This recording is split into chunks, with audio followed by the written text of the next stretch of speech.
Hello बच्चों, class 9th में chemistry में chapter 1 the language of chemistry हम पढ़ने वाले हैं। ठीक है ना। केमिस्ट्री के चैप्टर्स में कंटिन्यू पढ़ा रहा हूँ क्योंकि केमिस्ट्री थोड़ा सा आसान है और जब आप क्लास ज्वाइन करेंगे तो मैं आपको मैथमेटिक्स और फिजिक्स भी पढ़ाऊँगा। ठीक है ना। तो चैप्टर 1 पे आते हैं। बहुत ही इंपॉर्टेंट, बहुत ही बेसिक चैप्टर है और इम्पॉर्टेंट भी है आपके लिए। केमिस्ट्री को समझना है तो फिर आपको द लैंग्वेज ऑफ केमिस्ट्री समझना ही पड़ेगा। ओके, तो बिना टाइम वेस्ट के शुरू करते हैं। पहला इसमें टॉपिक है सिंबल। सिंबल क्या होता है देखिए, a symbol represents a short form of an element. किसी भी एलिमेंट को, जैसे आप जानते हैं बहुत सारे एलिमेंट होते हैं हमारे, hydrogen, helium, lithium, barium, boron, carbon, magnesium, aluminium, silicon, phosphorus, calcium, potassium, rubidium, बहुत सारे होते हैं।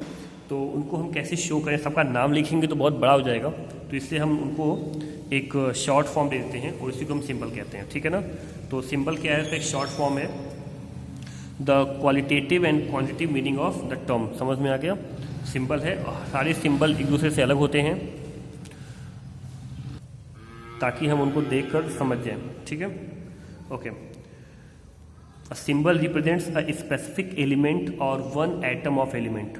तो किसी एलिमेंट की, किसी स्पेसिफिक एलिमेंट को शो करता है या फिर उसकी एक एलिमेंट को भी शो करता है। जैसे मैं कहीं लिख दूँ H, तो इसका मतलब वो हाइड्रोजन का एक एलिमेंट है। बात समझ में आ रहा है। मैं लिख दूँ S, तो वो सल्फर का एक एलिमेंट है। समझ में आ गया। या सल्फर एलिमेंट का एक एटम है। S represent the one atom of element sulphur. मैंने कहीं S लिखा है तो मतलब मैंने उसका वन एटम लिखा है। किसका? सल्फर का। मैंने कहीं पे लिखा हुआ है सपोज K, तो मैंने पोटेशियम का एक एटम लिखा है। मैंने कहीं पे लिखा है Li, तो मैंने लिथियम का एक एटम लिखा है। बात समझ में आ रहा है। A symbol also represent the weight of the element equal to its atomic weight. ठीक है ना। जो उसका एटॉमिक वेट कितना है उसको दिखाता है। अगर मैंने कहीं भी लिखा है H, मतलब H का मतलब हो गया कि उसका एटॉमिक वेट जो भी उस H का होगा एक का, वो उसको उसका सिंबल दिखा रहा है। मतलब अगर H लिखा है, एक H लिखा है, मतलब उसका एटॉमिक वेट 1 है। अगर 2 H लिखा है, दोनों का एटॉमिक वेट 1 + 1 2 हो गया। समझ में आ रहा है। जैसे एल्यूमिनियम का एटॉमिक वेट जो होता है वो 1 सेकेंड, एल्यूमिनियम का एटॉमिक वेट 27 होता है। तो अगर मैंने कहीं पर 1 Al लिखा है तो इसका मतलब उसका एटॉमिक वेट 27 है। बात समझ में है। इसको डिटेल में भी आप आगे पढ़ेंगे, एटॉमिक वेट क्या होता है, एटॉमिक नंबर क्या होता है, मॉलिकुलर वेट क्या होता है, मॉलिकुलर मास क्या होता है, एक ही चीज़ है। वैसे इन चीज़ों को आप डिटेल में आगे पढ़ेंगे। वैसे बता दूं कि एक सिंबल है अगर, तो समझ लीजिए कि वो उसका एटॉमिक नंबर भी दिखा रहा है और उसका एटॉमिक वेट भी दिखा रहा है। समझ में आ गया। तो अभी डिटेल में आगे समझाएंगे आपको इसके बारे में। Introduction to concept of a symbol, symbol of elements used often. तो 1807 में जॉन डाल्टन ने सजेस्ट किया था figurative symbol for atoms and element, atoms of element. समझ में आ रहा है। मतलब जॉन डाल्टन ने 1807 में पहली बार सिंबल्स को जो है वो फिगरेटिव टाइप में, मतलब फिगर के टाइप में, ऑक्सीजन को ऐसे गोल सा बना दिया, हाइड्रोजन को गोल बना के उसमें एक डॉट लगा दिया, बीच में सेंटर बना दिया, सल्फर को ऐसे एक सर्कल के अंदर प्लस लगा दिया, नाइट्रोजन में सर्कल के अंदर एक डायमीटर खींच दिया। ठीक है ना। इस तरह से बनाया।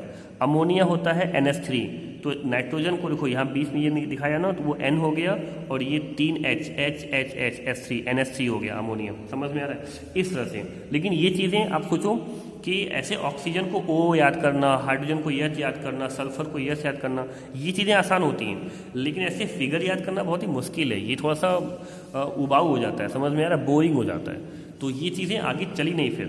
The above method was cumbersome and later abandoned। इसका मतलब क्या हुआ कि जो मेथड था ना वो धीरे धीरे बोरिंग हो गया, बोझिल हो गया लोगों के लिए, और आगे चल के इसको हटा दिया गया। ठीक है ना। फिर 1814 में बर्जीलियस ने सजेस्ट किया। ये साइंटिस्ट थे, जैसे जॉन डाल्टन साइंटिस्ट थे वैसे ही बर्जीलियस भी एक साइंटिस्ट थे। उन्होंने सजेस्ट किया a simple system of representing element with symbols. मतलब एक सिस्टम दिया जाए जिसमें सिंबल्स के थ्रू उनको रिप्रेजेंट किया जाए। किसको? एलिमेंट्स को। He put forward certain points for presentation. In most cases the first letter of the name of an element. मतलब बहुत से केसेस में क्या किया गया कि फर्स्ट लेटर को, जैसे कार्बन में पहले C निकाल लो, वही उसका एलिमेंट हो गया, उसका सिंबल हो गया। सल्फर में S निकाल लो। समझ में आ गया।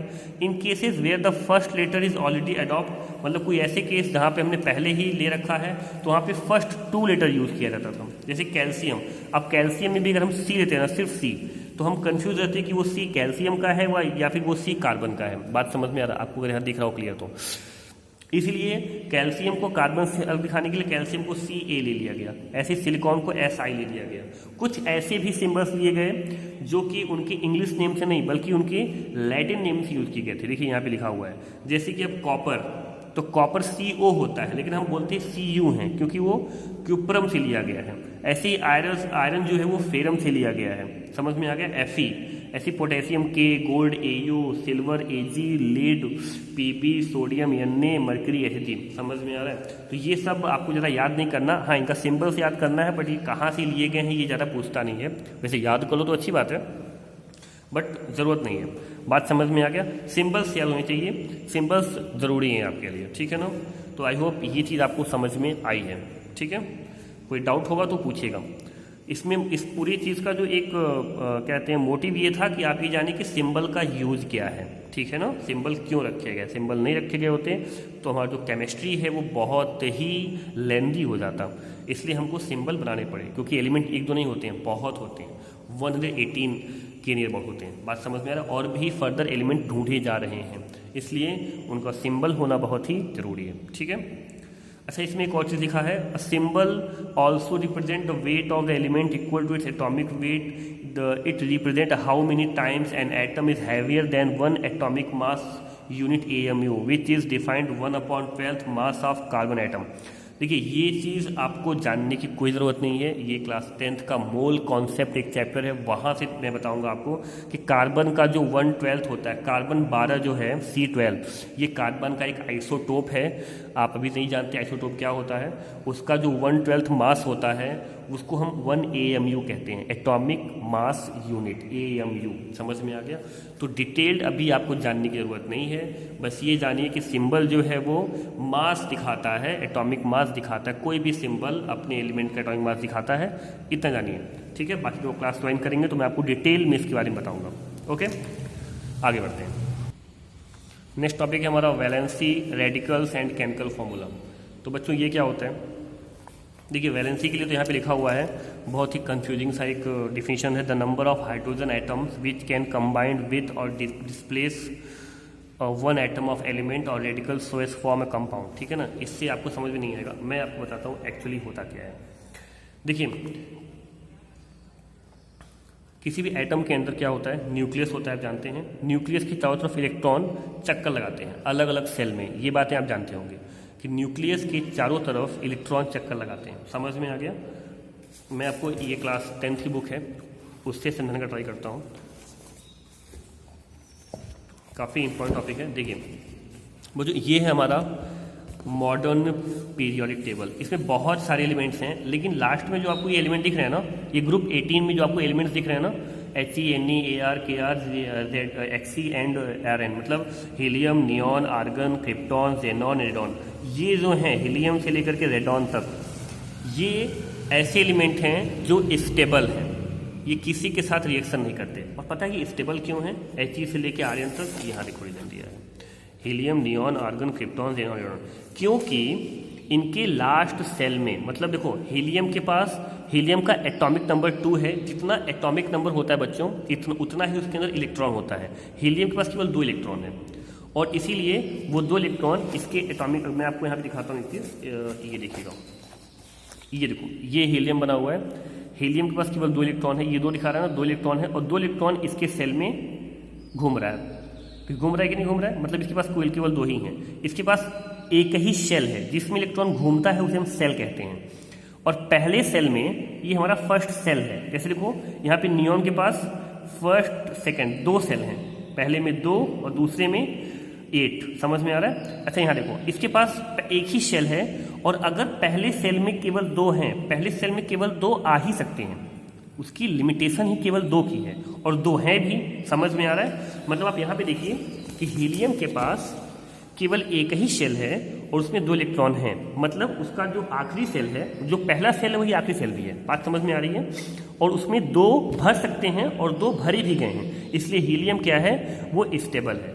नियॉन के पास टोटल 10, इसका एटॉमिक नंबर 10 है तो टोटल 10 इलेक्ट्रॉन है, पहले में वो 2 भर सकता है, दूसरे में 8, समझ में आ रहा है। मतलब देखो बच्चों, मेरे कहने का सीधा सा मतलब है कि किसी भी एलिमेंट का यहाँ तो गैस लिखा हुआ है, केवल गैस की बात नहीं है, ये सब एलिमेंट भी हैं। किसी भी एलिमेंट का जो लास्ट सेल है उसमें या तो 2 हो या 8 हो। 2 का मतलब उसका ड्यूप्लेट कंप्लीट हो, 8 का मतलब उसका ऑक्टेट कंप्लीट हो, या तो ऑक्टेट कंप्लीट हो या ड्यूप्लेट कंप्लीट हो। ऐसे एलिमेंट्स को हम लोग बोलते हैं स्टेबल एलिमेंट। ये कभी किसी के साथ रिएक्शन नहीं करते, समझ में आ रहा है? ये कभी किसी के साथ रिएक्शन नहीं करते हैं, क्योंकि लास्ट में देखो 8 ही भर सकते थे, 8 भरे हुए हैं, इसमें भी, इसमें भी, इसमें भी, और इसके पास तो 8 है ही नहीं, केवल 2 ही थे, तो लास्ट में 2 भरे हैं। मतलब अगर आखिरी सेल में, अगर वो पहला सेल है, फर्स्ट सेल है, और उस सेल में केवल 2 भरे हैं, तो वो स्टेबल है। और फर्स्ट के अलावा कोई भी सेल है, सेकेंड, थर्ड, फोर्थ, फिफ्थ, कोई भी है, उसमें अगर 8 भरे हैं लास्ट वाले में, समझ में आ रहा है, तो इसका मतलब वो स्टेबल है। अब होता क्या है, ध्यान से देखना, जैसे देखो तुम हाइड्रोजन दिख रहा है, हाइड्रोजन इसके पास केवल एक ही है। अब फर्स्ट सेल में हमको 2, जैसे हीलियम के पास 2 था, 2 भर गया, इसके पास फर्स्ट सेल में केवल एक ही है, समझ में आ रहा है? अब ये एक और भरना चाहता है, तो इलेक्ट्रॉन लेना चाहता है, या तो ये सोच रहा है कि इलेक्ट्रॉन को मिल जाए ताकि इसमें भी 2 हो जाए, या ये एक दे दे। तो कोई भी एलिमेंट स्टेबल होने के लिए जितने इलेक्ट्रॉन लेना या देना चाहता है वही उसकी वैलेंसी है। जैसे मैं आता हूँ एग्जाम्पल, लिथियम। लिथियम के पास 3 इलेक्ट्रॉन है, देखो यहाँ पे 3 लिखा हुआ है, इसके पास 3 है। इसके पहले सेल में, अगर तुमको क्लियर दिख रहा हो, पहले सेल में 2 इलेक्ट्रॉन है, दूसरे में सिर्फ 1 है, ठीक है ना? दूसरे में कितना है? सिर्फ 1 है। देखो यहाँ पे लिखा है इलेक्ट्रॉनिक कन्फिगरेशन, CONF मतलब कन्फिगरेशन, इलेक्ट्रॉनिक कन्फिगरेशन, पहले में 2, दूसरे में 1। वो चाहेगा कि मैं इस 1 को हटा दूँ, ये 1 रहेगी ना। जब 1 नहीं होगा बच्चों, तो सिर्फ 2 रहेगा, और वो बिल्कुल हीलियम के जैसे बन जाएगा। और क्या हो जाएगा? हीलियम के जैसे स्टेबल हो जाएगा। तो लिथियम लास्ट वाले से 1 इलेक्ट्रॉन निकालना चाहता है।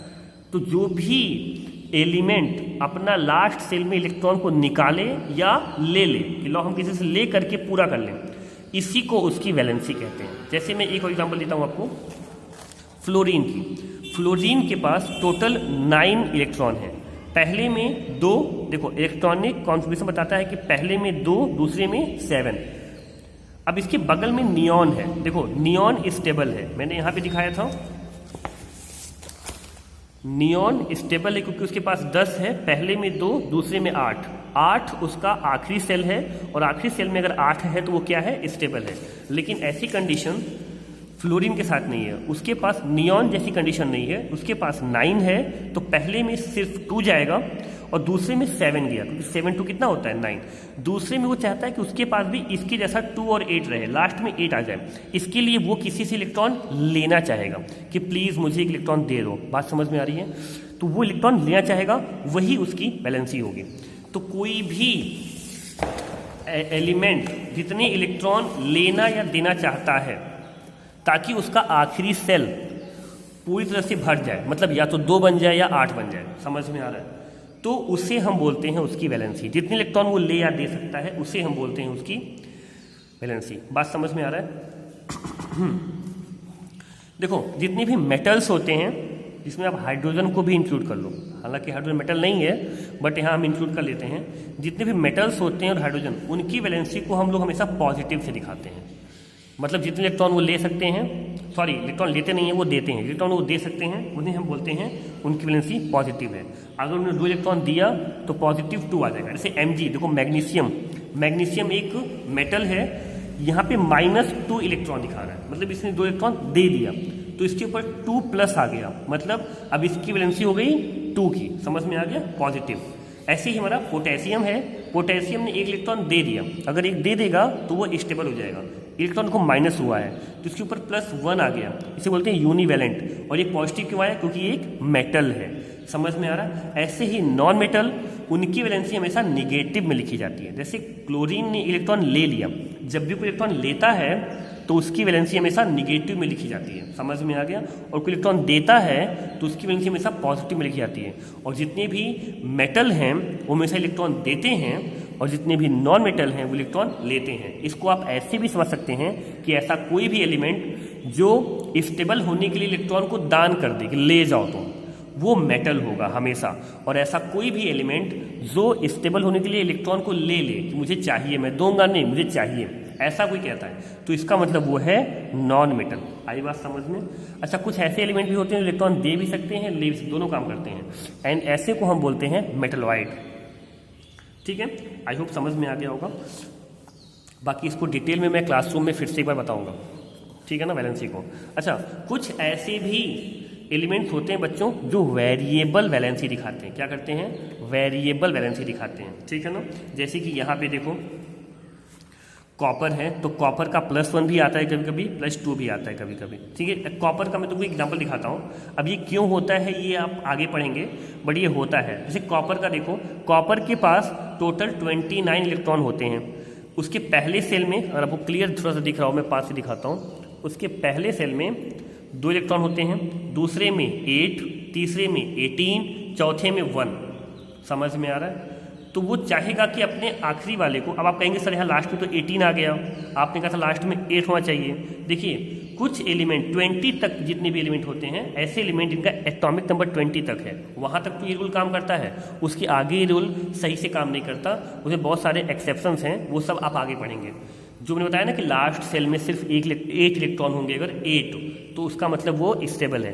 ये 20 एटॉमिक नंबर तक काम करते हैं, मतलब ऐसा एलिमेंट जिसमें मैक्सिमम 20 इलेक्ट्रॉन हो, वहाँ तक तो ये रूल काम करता है। उसके बाद ये रूल थोड़ा सा काम नहीं करता है। वो सब आगे पढ़ेंगे कि क्यों नहीं करता या क्या दिक्कतें हैं, या फिर नहीं करता तो फिर नया कौन सा रूल है, वो सब आगे पढ़ेंगे आप, ठीक है ना। फिलहाल कॉपर में भी देखिए 2 है, 8 है, 8 और 2 और 10 हो गया, 10 और 18 28 हो गया, और एक और लास्ट में 29। तो हमने इस तरह से किया। अब लास्ट में 1 है, तो कॉपर चाहेगा कि इस एक इलेक्ट्रॉन को मैं दान कर दूं ताकि मेरी ये 3 सेल जो है वो पूरी तरह से भरे रहें। तो जब ये दे देगा तो कॉपर का वैलेंसी +1 आ जाएगा। बात समझिएगा। लेकिन कभी कभी क्या होता है, जो लास्ट सेल में 18 है ना, वो इसमें से एक इलेक्ट्रॉन भाग के आगे आ जाता है। जैसे यहाँ देखो 2, पहले में 2, दूसरे में 2, फिर 8, 18 में से एक इलेक्ट्रॉन फुदक करके लास्ट वाले में आ गया। अब ये 18 से 17 हो गया, और ये 1 से 2 हो गया, तो ये हो गया 2, 8, 17, 2। अब ऐसा क्यों होता है ये आप आगे पढ़ेंगे, ठीक है ना। अब यहाँ पर कॉपर सोचेगा कि मैं लास्ट में 2 वाले को बाहर फेंक दूँ ताकि मैं स्टेबल हो जाऊँ। तो कभी कभी कॉपर की वैलेंसी जो है वो 2 भी आ जाती है, कभी कभी 1 आती है, कभी कभी 2 आती है, कहीं कहीं पे 1, कहीं कहीं पे 2। इसे बोलते हैं वेरिएबल। वेरी मतलब क्या होता है? जो बदलता रहे।